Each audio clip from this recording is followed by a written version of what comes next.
ta'lim, mudah-mudahan kita diberikan keberkahan dan ridha dari Allah Subhanahu wa taala. Salawat dan salam senantiasa tercurah kepada junjungan kita baginda Nabi besar Nabi Muhammad sallallahu alaihi wasallam, kepada keluarganya, para sahabat dan kepada kita selaku umatnya yang selalu senantiasa taat dan patuh melaksanakan syariat-syariatnya. Ya rahimakumullah, mari kita membaca suratul Fatihah. Mudah-mudahan kita semua selalu diberikan kesehatan, panjang umur yang barokah, istiqomah dalam beribadah kepada Allah Subhanahu wa taala.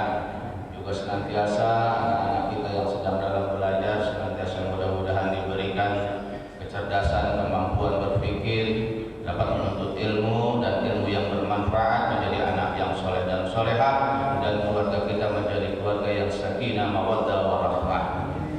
Kita doakan senantiasa keluarga besar Masjid Jami Al-Hidayah yang kurang sehat, mudah-mudahan diangkat penyakitnya oleh Allah Subhanahu wa taala. Keluarga kita yang telah pulang ke rahmatullah, kita doakan mudah-mudahan di alam kuburnya senantiasa diberikan cucuran rahmat dan maghfirah dari Allah Subhanahu wa taala. Ila hadhihi niyyah wa ala kulli niyatin shalihah wa ila hadratin Nabi Muhammad sallallahu alaihi wasallam. Al-Fatihah.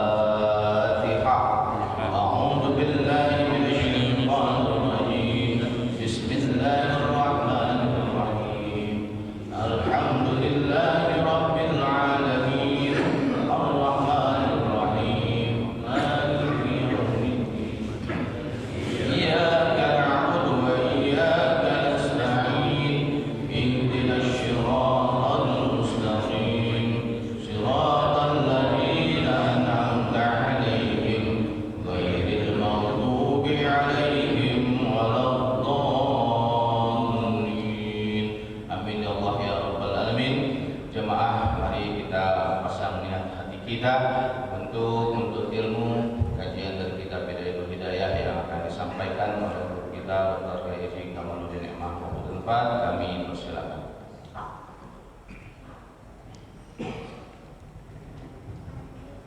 Assalamualaikum warahmatullahi wabarakatuh.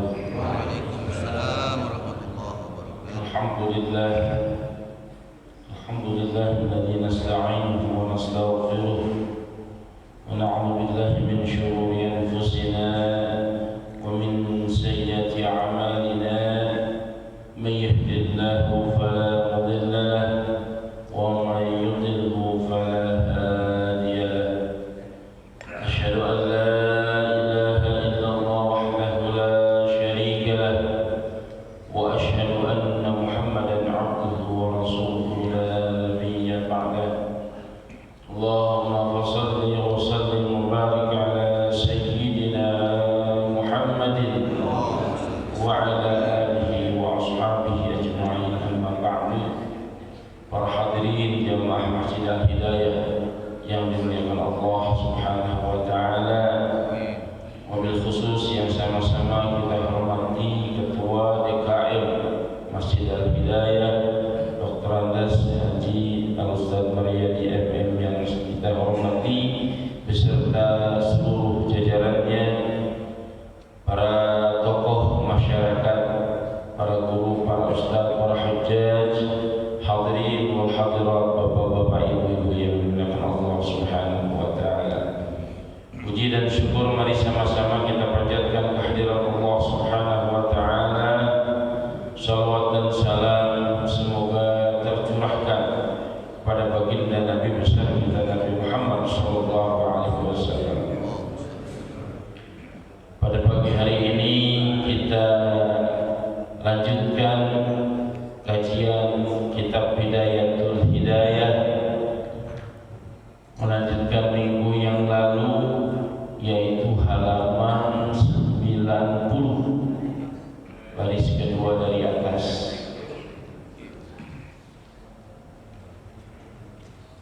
A'udzubillahi minasyaitonir rajim. Bismillahirrahmanirrahim.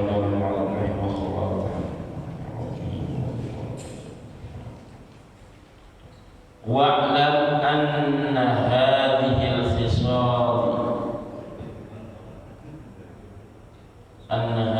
al-khisal min as-salasi min ummahatil khaba'ithil qulubi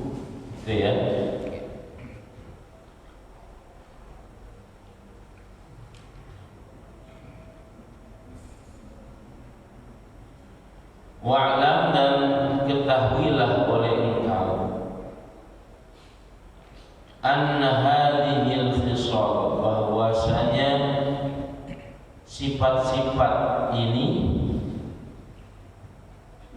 minas salasi, dari yang 3 macam,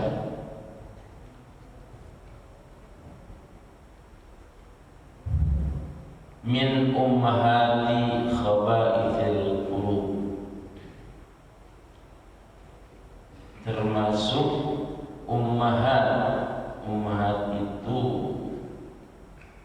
kalau bahasa bedahannya biangnya, ya, sumber, ya, sumber khaba'ithil qulub, sifat-sifat buruk dalam hati. Walaha, dan ia mempunyai maghrasul wahidun, sumber yang satu. Dari 3 tadi ada sumber yang satu, yang paling mendasar, wa yaitu hubbud dunya, mencintai dunia, hubbud dunia. Walidha, karena itu, qala Nabi sallallahu alaihi wasallam, bersabda Nabi sallallahu alaihi wasallam, hubbud dunya ra'su kulli khati'atin, mencintai dunia adalah sumber dari segala kesalahan. Hubbud dunya ra'su kulli khati'atin, cinta dunia itu adalah sumbernya tiap-tiap segala kesalahan. Yang minggu depan minggu yang lalu kita sudah bahas beberapa sifat-sifat yang tercela, ya, ujub, takabur, ya, kemudian al-fakhr juga, itu sifat yang tercela, yang semuanya itu bersumber dari satu sumber, yaitu hubbud dunya. Hubbud dunya, hubbud dunya, makanya Rasulullah bersabda, hubbud dunya ra'su kulli khati'atin. Ya, sebagaimana cinta dunia itu adalah sumber daripada setiap kesalahan, maka mafhum mukhalafah daripada hubbud dunya berarti bughduha, bughdud dunya. Jadi ada lawannya, hub, lawannya hub adalah bughdun. Hubbun artinya cinta, bughdun artinya benci. Berarti kalau kita cinta kepada dunia itu adalah sumber kesalahan, maka lawannya adalah benci kepada dunia, berarti ra'su kulli hasanatin. Ya, ra'su kulli hasanah. Nah, sebaliknya seperti itu, yaitu benci kepada dunia berarti sumber daripada kebaikan. Wa ma'ahada, dan bersama ini, fad dunya mazra'atun lil akhirah, maka dunia itu adalah tempat menanamnya untuk akhirat, tempat menanamnya untuk akhirat dunia itu. Faman akhadha, maka barang siapa yang mengambil minat dunia, daripada harta dunia, biqadri darurah, sekedar darurah, liyasta'ina, supaya ia minta bantuan, liyasta'ina, supaya ia minta bantuan, biha, dengan dunia itu, alal akhirah, atas akhirat. Fad dunya, maka harta dunia itu mazru'atuhu adalah tempat tempat menanamnya adalah dunia. Yasta'ina biha, untuk meminta bantuan, meminta tolong. Ya. Wa man arada dunya, dan barang siapa yang menginginkan dunia, menghendaki dunia, liyatana'ama biha, untuk bersenang-senang biha dengan dunia, fad dunia, maka dunia itu muhlikat, akan mencelakakan kepadanya.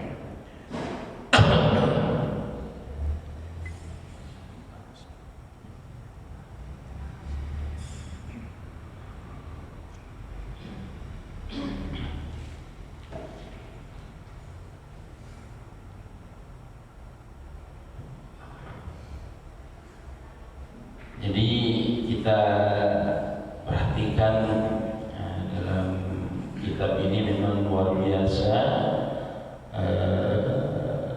begitu jelas ya, kalau kita ingin mencari akhirat maka itu akan lebih utama. Ya, walal akhiratu khairul laka minal ula. Dan dunia itu sebagai wasilah saja, masru'ah saja, ya, masru'ah saja. Kalau kita betul-betul mencari dunia saja, maka itu akan mencelakakan kepada kita, akan menghancurkan kepada kita. Bahkan berkata ulama yang lain,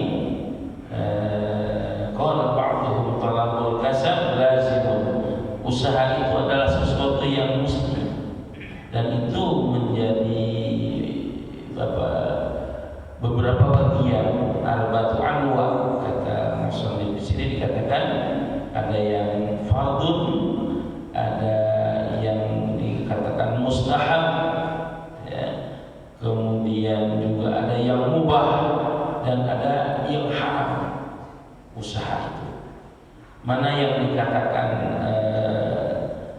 fardun, yaitu usaha sekedar untuk mencukupi diri kita, mencukupi keluarga kita, untuk agama. Nah itu yang dikatakan fardun, usaha wajib untuk supaya menjaga diri kita jangan sampai kita kelaparan, ya. Untuk keluarga kita, bagaimana keluarga kita supaya tidak lapar, ya. Untuk anak-anak kita bagaimana supaya bisa belajar, bagaimana supaya kita bisa ibadah. Nah itu hukumnya wajib kita usaha, ya, untuk agama kita juga termasuknya. Ada yang mustahab, ada yang sunat. Ya, yang mana yang dikatakan yang sunat melebihi dari itu, ya, lebih dari keluarga ada lebihnya, ya. Untuk anak kita ada lebihnya, untuk diri kita juga ada lebihnya. Itu termasuk kategori mustahab, ya, supaya kita tidak dikatakan fakir, ya. Itu mustahab. Kemudian ada lagi yang mubah. Mubah itu melebihi dari itu, ya, sudah lebih. Mubahun yang melebihi daripada apa yang kita miliki, kemudian ada lebihnya dan lebih lagi, begitu ya, dan melebihi daripada apa yang ada. Nah itu hukumnya adalah mubah, ya. Nah ada lagi usaha yang dikatakan kategori haram. Nah ini kategori yang haram ini usaha, ya, untuk tabakhur, untuk tanam saja, untuk supaya di berlebih-lebihan. Ya, tabakhur itu artinya supaya dianggap orang hebat, nyohor, gitu ya, untuk nyohor saja, untuk kesombongan saja, untuk memperlihatkan kehebatan dia, untuk memperlihatkan kekayaan dia, memperlihatkan begitu besar usaha dia, begitu ya. Maka itu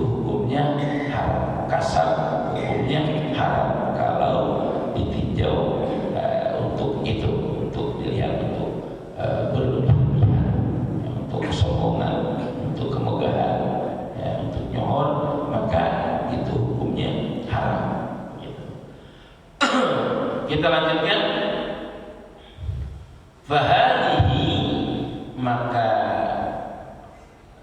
ini semuanya yang diceritakan mubzatun yasirah, itu adalah sesuatu yang sedikit saja, kata pengarang, min zahiri ilmi taqwa, daripada zahirnya ilmu taqwa. Wahia, dan yang sedikit ini nubzat tadi, bidayatul hidayah, itu adalah bidayatul hidayah, bidayahnya permulaan hidayah. Fa in jarabta biha, maka jika engkau mencoba biha, dengan bidayatul hidayah tadi, nafsaka akan dirimu, wa tawa'atka 'alaiha, dan engkau tunduk nafsumu ya, kepadamu, 'alaiha, atas bidayatul hidayah, fa 'alaika, maka engkau mesti bi kitab Ihya Ulumuddin, dengan kitab Ihya Ulumuddin, lita'rifa kaifiyatal usul, supaya engkau mengetahui cara-caranya al-usul, supaya bisa sampai ila batin taqwa, kepada batinnya takwa. Karena memang ada zahir, ada batin ya. Kalau sekedar zahir ya mungkin semua orang pun bisa melaksanakannya, tapi yang batin ini yang memang tidak semua orang memiliki ya. Kita dalam sholat saja ya, ketika kita sholat maka kita berwudu, itu pun mempunyai hikmah ya, itu yang batinnya. Wudu membersihkan muka ya, membersihkan tangan, semuanya ya. Kalau secara zahir saja ya bisa-bisa saja ya, tapi ada di balik yang zahir, ada hikmah di balik kita membasuh muka, membasuh tangan, semuanya kan bisa meruntuhkan, menjatuhkan dosa-dosa kita. Tentunya dosa kecil yang kan bisa menghilangkan daripada diri kita semuanya. Kemudian kita menghadap kiblat ya, itu juga ada makna-makna yang tersembunyi. Kenapa kita harus menghadap kiblat? Jadi kita menghadap kepada Allah Subhanahu wa taala, mengikuti semua perintah Allah Subhanahu wa taala. Kemudian Allahu Akbar juga ada makna-makna tertentu yang terkandung di dalam kata-kata Allahu Akbar, sampai kemudian membaca Al-Fatihah ya, seperti kita ucapkan umpamanya Alhamdulillahirabbil alamin ya. Maka itu seorang yang betul-betul khusyuk dalam salatnya, maka Allah akan menjawab, karena itu kita berhadapan kepada Allah Subhanahu wa taala ketika ucapan Alhamdulillahirabbil alamin. Apa kata Allah? Allah, Masya Allah. Allah kata Allah, hamba-Ku telah memuji kepada. Kata Allah Subhanahu. Allah menjawab ketika kita mengucapkan Alhamdulillahirabbil alamin. Allah menjawab, hamba-Ku telah memuji kepada. Jawaban Allah Subhanahu. Kalau kemudian kalau kita mengucapkan Ar-Rahmanir Rahim, apa kata Allah Subhanahu wa taala? Asna alayya 'abdi, hamba-Ku telah memuji kepadaku. Asna alayya 'abdi, ucapan Allah Subhanahu wa taala kepada kita. Kemudian apabila seorang hamba mengucapkan Maliki Yaumiddin, kata Allah Subhanahu wa taala, majjadani 'abdi, majjadani 'abdi, hamba-Ku telah memuliakan kepadaku.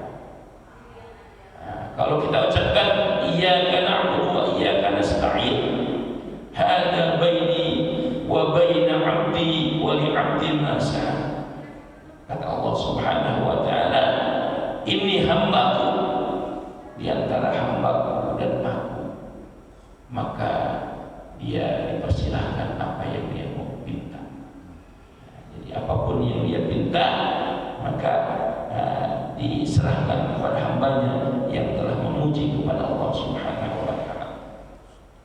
Kemudian kalau kita ucapkan ihdinas siratal mustaqim siratal ladzina an'amta 'alaihim ghairil maghdubi 'alaihim waladdallin, Allah Subhanahu wa Ta'ala menjawab wa li 'abdi ma sa'a, ya, hadza li 'abdi wa li 'abdi ma sa'a, ini untukku dan untuk hambaku, terserah dia apa yang dia mau minta.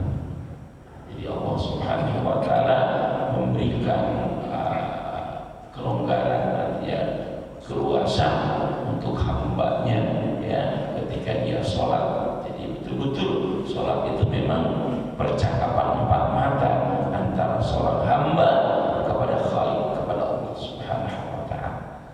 Nah ini kan perbuatan batin, ya, perbuatan batin yang dimiliki oleh orang-orang yang khusyuk dalam sholatnya, ya, yang benar-benar dalam sholatnya itu mengetahui, ya, dan paham akan makna sholat, dan itu tidak dimiliki oleh semua orang. Makanya kita harus belajar untuk kesana, ya, untuk mendekatkan diri kepada Allah Subhanahu wa Ta'ala. Kemudian, ya, jadi kita kalau memang bisa membaca kitab Ihya Ulumuddin, maka lebih bagus kita baca lanjut setelah Bidayatul Hidayah. Maka kita lanjutkan dengan mengkaji kitab namanya Ihya Ulumuddin. Fa idza amarta bit taqwa batina qalbika fa inna dzalika tartafi'ul hujub, ya. Maka apabila engkau telah memenuhi dengan takwa batina qalbika, akan batin hati kita, fa inna dzalika, maka ketika itu tartafi'ul hujub, maka akan hilang hijab. Jadi meningkat, ya, bainaka wa baina rabbika, antara kamu dengan Tuhanmu, artinya terbuka, mukasyafah, ya. Makanya dalam ilmu tasawuf ada namanya mukasyafah, ya, terbuka hijab, ya, terbuka hijab itu sudah tingkatan ketiga. Jadi yang pertama itu adalah kita akan membuang sifat-sifat yang jelek, ya. Kemudian tingkatan yang kedua kita masukkan, ya, sifat-sifat yang bagus. Maka tingkat yang ketiga ini akan terjadi mukasyafah, ya, artinya terbukanya hijab antara seorang hamba kepada Allah Subhanahu wa Ta'ala, kepada Sang Khalik. Fa inna dzalika tartafi'ul hujub bainaka wa baina rabbika wa tankashifu laka, dan menjadi terbuka bagi engkau anwarul ma'arif, cahaya ma'rifat. Maka seorang hamba akan mendapatkan ma'rifat, ya, dalam pandangan tasawuf. Wa tanfajir, dan akan mengalir min qalbika, dari hatimu, yanabiul hikam, sumber ilmu yang bermanfaat. Wa tattadhihu laka, dan akan menjadi jelas bagimu asrarul mulki wal malakut, rahasia alam mulki wal malakut. Rahasia alam, ya, mulki wal malakut ini, mulki dijamakkan menjadi malakut, ya, mulki menjadi malakut. Jadi melihat seorang hamba bi'ainil basar, dengan penglihatan basirah, bukan penglihatan mata lagi, ya. Jadi penglihatan itu ada dua, ada penglihatan dengan mata, ya, ada penglihatan dengan hati, ya.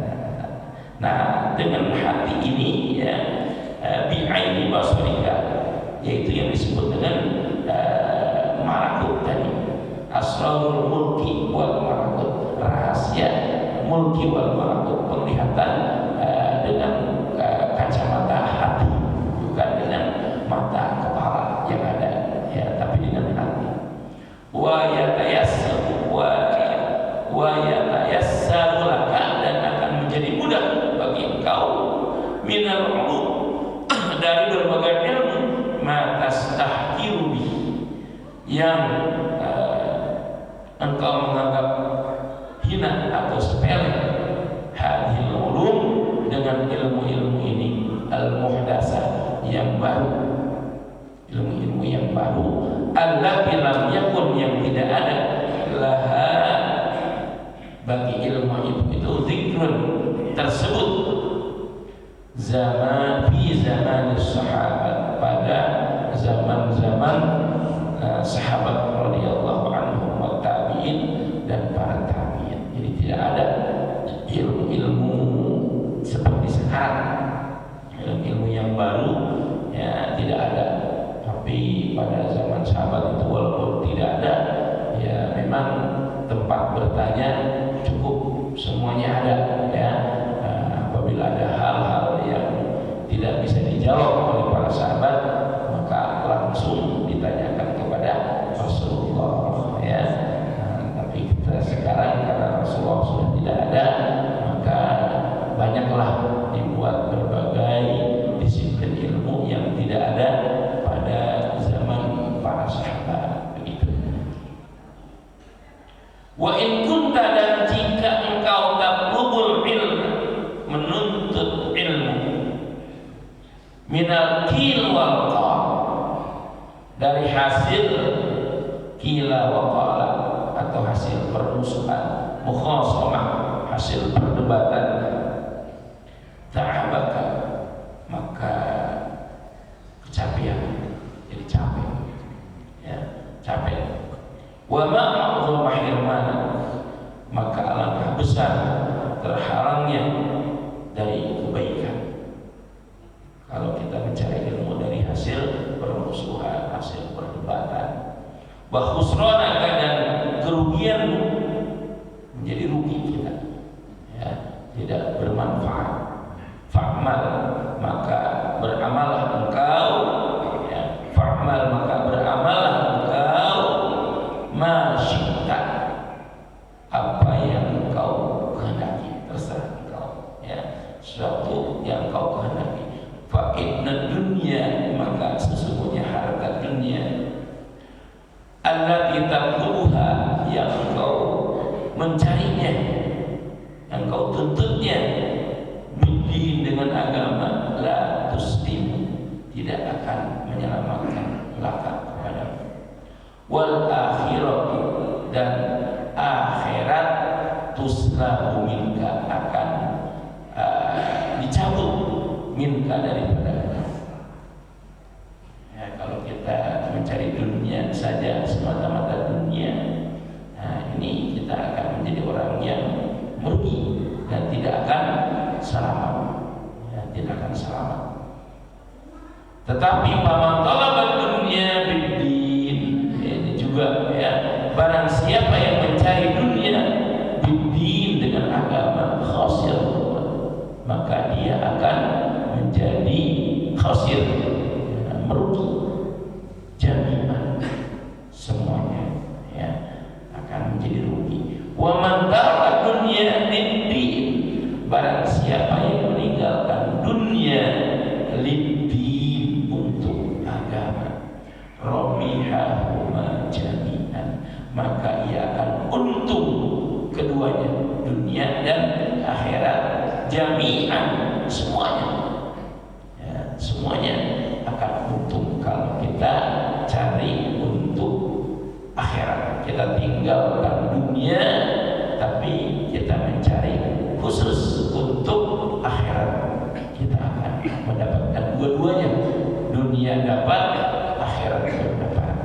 Tapi kalau kita cari dunia saja, akhirat tidak akan dapat, ya. Kita cari dunia saja, tidak akan mendapatkan akhirat, ya. Kalau kita cari akhirat saja, dunia dapat. dapat, gitu ya. Dunia dapat, kalau akhirat saja yang dicari. Nah itu ya. Makanya mana yang mau? Ya, apa yang kita pilih tentunya harus mencari akhirat saja. Ya, akhirat saja. Dunia pasti dapat. Ya, dunia engkau dapatkan kalau kamu cari akhirat saja. Tapi kalau kamu cari dunia, maka akhirat luput. Kamu tidak akan dapatkan dunia. Begitu ya. Nah, makanya kita harus mencari akhirat. Fahadi jumalul hidayah. Maka ini adalah jumal, kumpulan jumlah-jumlah hidayah ya.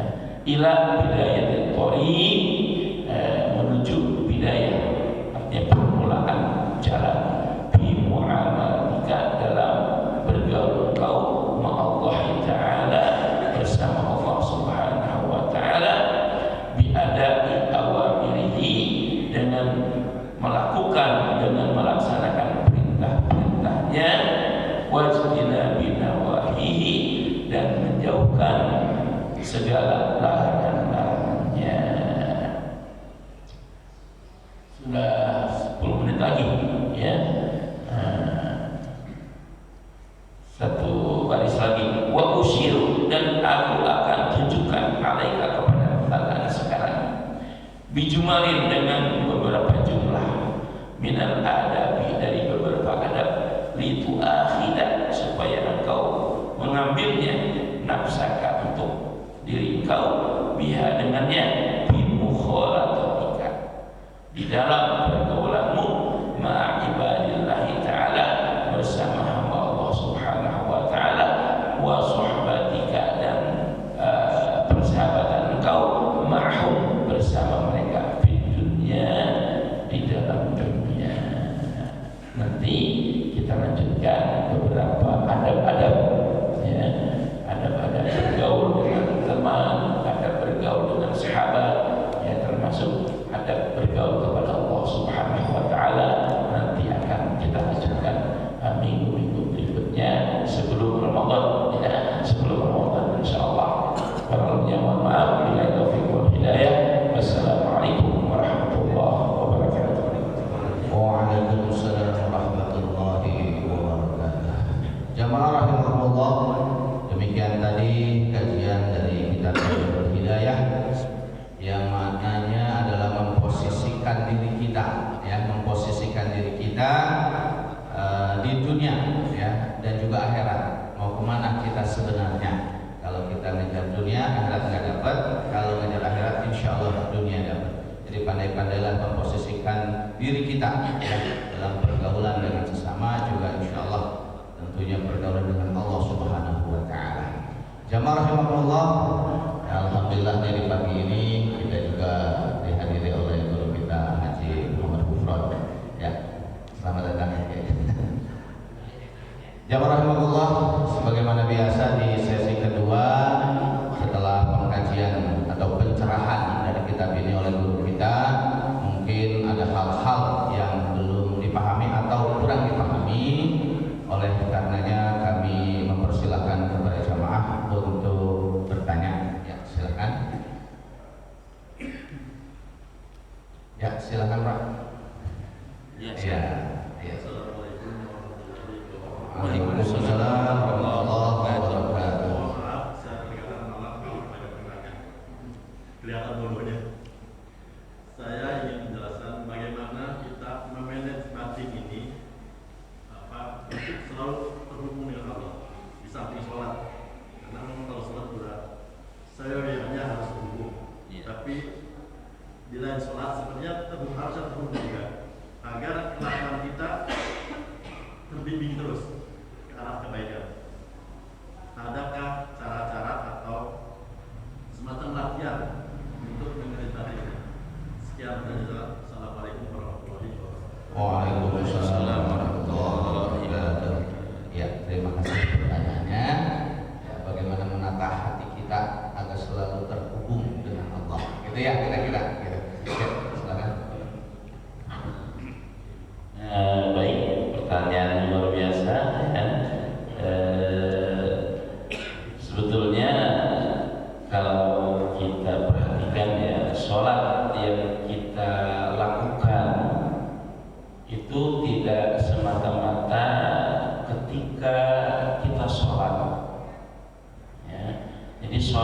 yang kita lakukan sehari semalam 5 waktu minimal yang wajib itu tidak sebatas ketika kita sholat berhubungan kepada Allah Subhanahu wa Ta'ala.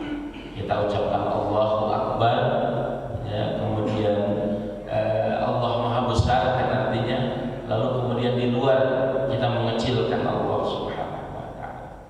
Jadi tidak sangat ironis sekali kalau di luar kita kecilkan Allah, di kantor kita kecilkan Allah, di pasar kita kecilkan Allah, sementara di masjid kita mengucapkan Allah besar, di luar Allah kecil. Ya. Kenapa kecil? Ya berarti karena kita melawan Allah. Di luar kita korupsi, berarti Allah kecil. Ya. Di luar kita maksiat, berarti Allah kecil namanya. Ya. Mengecilkan Allah, tidak membesarkan Allah Subhanahu wa Ta'ala. Ya.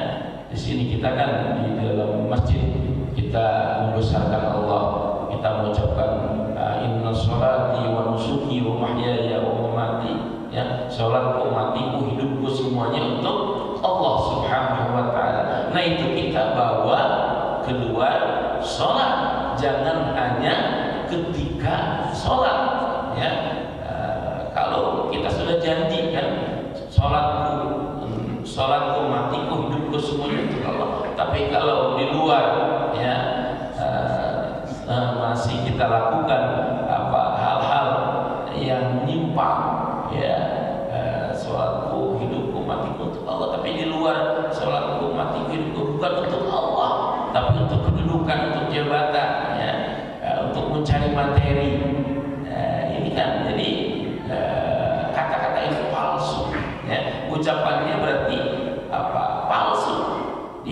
Ketika di masjid dia ucapkan seperti itu, tapi di luar tidak seperti itu. Ya, dia mengucapkan takwa kepada Allah ketika ada di masjid, tapi di luar dia melawan Allah. Apa buktinya melawan Allah? Ya, dia menghalalkan yang haram, mengharamkan yang halal. Sudah jelas miras itu haram, tapi dia berani menghalalkan. Ya, sudah jelas innamal khamru wal maisiru wal ansab wal azlam rizqun min amal syaitan fajtanibu. Maka kamu harus jauhkan. Tapi kenapa harus dihalalkan? Kenapa harus dilegalkan? Berarti kan dia menantang Allah, dia melawan Allah Subhanahu wa Ta'ala. Ya, melawan Allah. Nah, berarti sholatnya palsu. Ya, sholatnya hanya sebatas formalitas belaka. Ya, hanya sekedar tunggang tunggeng dan lain sebagainya. Nah, karena buktinya di luar sholat tidak seperti di dalam sholat. Ini ya. Jadi kalau ingin betul-betul kita sholat kita dikatakan khusyuk, ya, maka apa yang kita lakukan di dalam sholat, maka kita bawa keluar sholat. Ya, kita assalamualaikum, apa artinya assalamualaikum? Kesejahteraan untuk kamu.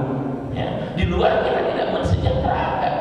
Ya, harusnya kalau kita mempraktekkan assalamualaikum, kesejahteraan kepada kamu, keselamatan kepada kamu, di luar pun kita mensejahterakan orang lain, bukan menjatuhkan orang lain, bukan mencelakakan orang lain. Itu makna assalamualaikum, kesejahteraan kepada kamu sekalian, bukan kita menghancurkan orang, bukan kita menghambat orang, ya, bukan kita sikut-sikutan, ya, tapi kita mensejahterakan kepada orang lain. Itu makna assalamualaikum. Jadi kita bawa keluar sholat, ya.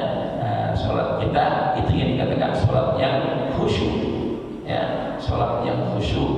Inna sholata tanha 'anil fahsya'i wal munkar, mencegah daripada perbuatan yang keji dan perbuatan yang munkar. Itu saja, nanti masih banyak, ya. Kalau kita bahas dari A sampai Z banyak, ya, tentang makna sholat, ya, yang harus kita bawa keluar sholat agar kita betul-betul, ya, kita dikatakan orang yang khusyuk sholatnya, ya, orang yang benar-benar menjalankan perintah Allah Subhanahu wa Ta'ala, meninggalkan larangan Allah Subhanahu wa Ta'ala. Itulah yang dikatakan orang yang muttaqi, orang yang takwa kepada Allah Subhanahu wa Ta'ala. Terima kasih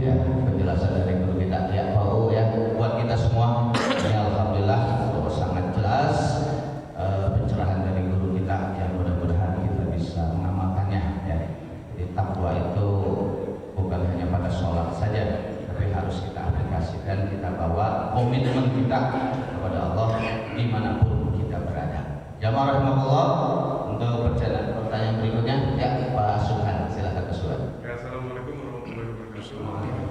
Assalamualaikum. Ya, tadi dijelaskan kejarlah akhirat saja, insya Allah dunia akan datang. Tapi dalam kenyataan sehari-hari kita lihat orang itu banyak yang dikejar itu dunia dengan harapan nanti ibadahnya rajin, sedekah lancar. Tapi kalau punya pikiran kayak gitu bagaimana Ustaz? Dibalik gitu. Jadi dunianya dikejar, insya Allah nanti akhirat ada irit. Baik, ya, bagus. Ya, inilah manajemen qalbu, ya. Jadi ketika kita bekerja, ketika kita usaha, baik di kantor, ya, di perusahaan, jadi tukang koran atau ojek, ya, itu dalam hati kita jangan niatkan untuk dunia, ya. Jadi niatkan akhirat. Ya, kita macul di kebun, jangan niat dunia, insya Allah gede pahalanya. Ya, kita niat untuk akhirat. Tuh, ya. Nah, jadi ketika kita mencari akhirat, ya, kita tidak akan rugi walaupun kita itu kan usaha. Nah, jadi apakah usaha itu dunia? Bukan, akhirat itu pahalanya besar.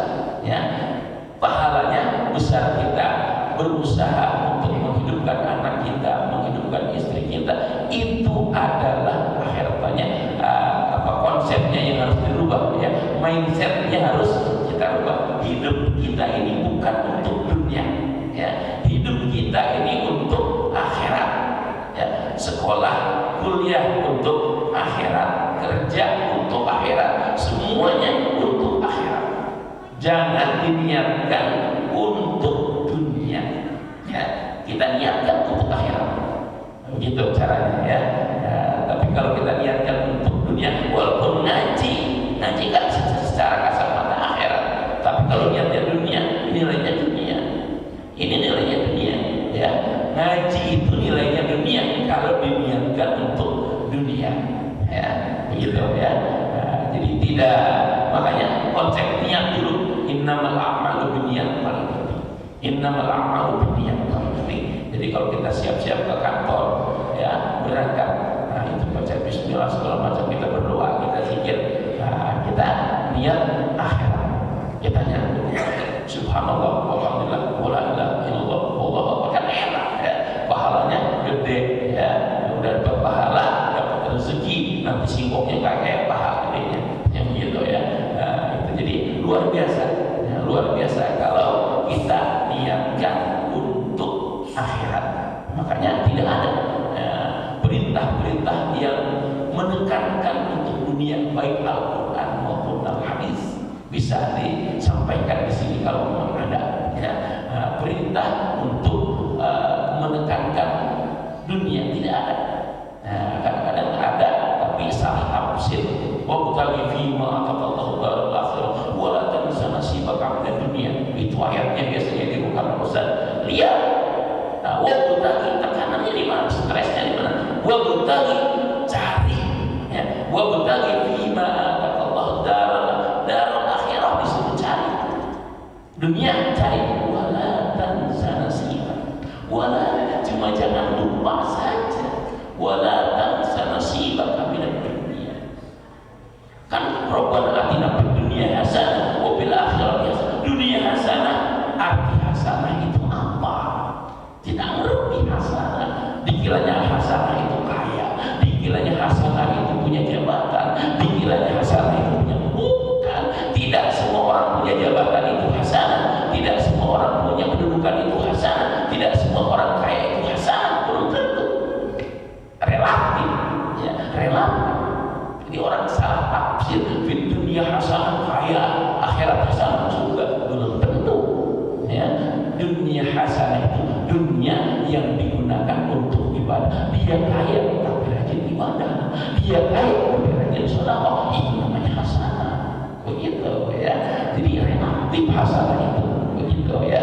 Jadi yang namanya hasanah itu digunakan untuk ibadah kepada Allah Subhanahu wa ta'ala. Nanti baru akhiratnya hasanah. masuk surga, karena di dunianya ibadah maka akhirat hasanah, dia akan dimasukkan ke dalam surganya Allah Subhanahu wa taala. Jarang dibahas oleh para guru ini memang ya. Nah, demikian, terima kasih. Ya, terima kasih penjelasan dari guru kita Pak Subhan. Ya, semua kita jamaah, mudah-mudahan kita bisa dengan sebaik-baiknya. Mindset kita, gitu ya. Semua apa yang kita lakukan orientasinya adalah ibadah kepada Allah Subhanahu wa taala. Ya, satu lagi mungkin ada yang mau bertanya? Oh iya, datang, silakan. Assalamualaikum warahmatullahi wabarakatuh. Waalaikumsalam warahmatullahi wabarakatuh. Semoga pada banyak sedikit sekalian. Pertama mengenai bagian akhir dari pembahasan kita ini, yaitu tentang menuntut ilmu dari hasil perdebatan. Iya. Dari titik ini saya bertanya tentang apakah termasuk kalau kita membahas tentang misalnya fikih empat mazhab, fikih empat mazhab, Iya. perbandingan, Ah. atau misalnya subul salam, ya, Iya. tentang isyarat tentang bulughul maram. Iya. Nah, itu pertanyaannya apakah masuk dalam bab itu atau tidak dari kajian ini. Baik. Yang kedua mengenai bab wudu, kan tertarik ke belakang, tapi saya sangat ingin bertanya. Kita biasanya dulu diajarkan niat wudu itu, saya niat berwudu untuk mengangkat hadas yang kecil, fardu karena Allah Taala, gitu ya. Iya. Kemudian kalau seandainya kita wudunya untuk sunnah, ya, misalnya untuk baca Quran atau untuk mau tidur, mau menjenguk orang sakit, itu kan wudu kita sunnah. Apakah tetap fardu karena Allah Taala atau diganti niatnya? Itu yang pertanyaan pertama tentang wudu. Yang kedua tentang wudu, kalau kita membuat wudu perbaikan, misalnya disunahkan kita tajdid wudu, masih ada wudu, disunahkan wudu lagi, gitu kan. Apakah tetap niatnya itu mengangkat hadas yang kecil atau diganti? Sebab kalau kita niat mengangkat hadas yang kecil kan kita masih ada wudu, belum batal. Iya. Bagaimana dengan niat tersebut, gitu Ustaz? Mohon untuk dijelaskan di tiga ini. Terima kasih Ustaz. Assalamualaikum warahmatullahi wabarakatuh. Waalaikumsalam warahmatullahi wabarakatuh. Yang pertama tentang ya, baik, di sini dalam kitab Imam Ghazali diberikan beberapa syarat tuntunan bagaimana cara kita menuntut ilmu. Jadi yang pertama, kita menuntut ilmu itu diawali dengan manajemen qalbu, ya, dari mulai hati, ya, dari ilmu-ilmu yang berkaitan dengan hati, terutama akidah, keyakinan, ya, keimanan, itu yang paling penting. Makanya di dalam zaman tabligh mana ada belajar mazhabul arba'ah, tidak ada dalam zaman tabligh, karena itu akan menimbulkan perdebatan, akan menimbulkan saling gesek-menggesek antara satu dengan yang lainnya, yang akhirnya timbul perpecahan. Ya, jadi awalilah dalam belajar itu dengan akidah, dengan keyakinan. Ya, kenapa orang kadang-kadang ilmunya tinggi, tapi kadang-kadang dia bisa menerima sumbangan dari non muslim demi untuk sesuatu dan sebagainya, itu karena diawali dengan akidah, keimanan yang tidak ada, ilmunya banyak, ya, jago ilmunya, memang cerdas banyak, tapi keimanannya tidak ada, sehingga dia mau menerima, ya, suruhkan agar melancarkan suatu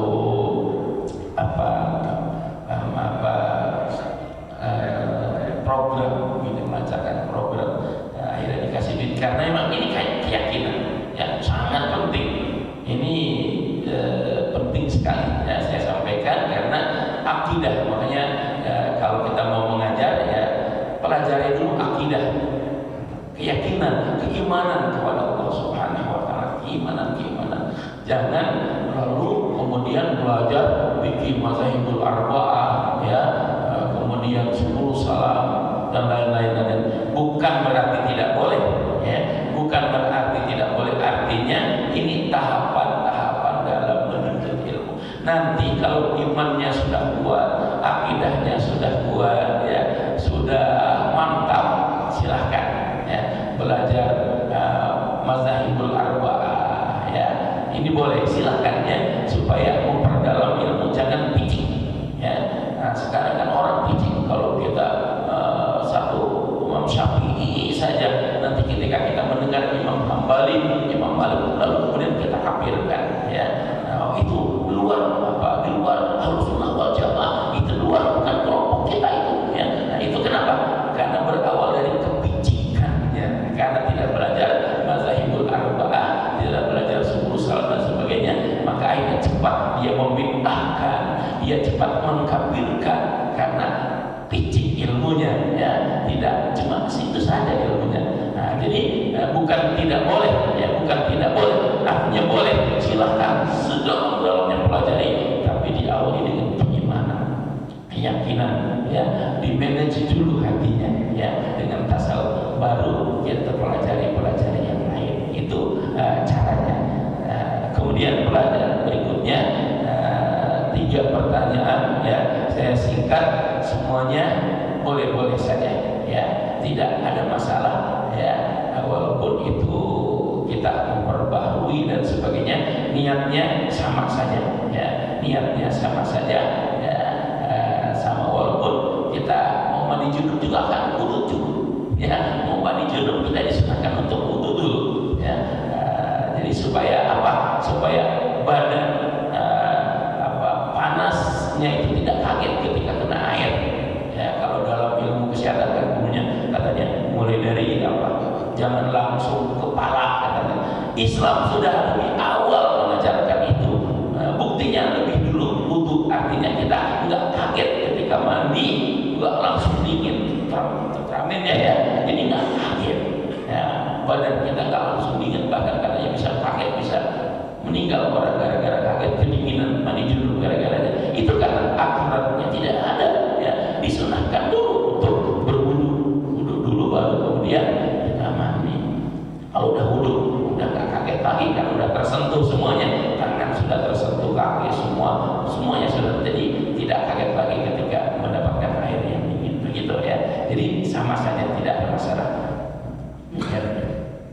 ya. Demikian saudara dan jemaah, di 2 pertanyaan yang luar biasa sudah dijawab oleh kita dengan sangat jelas ya.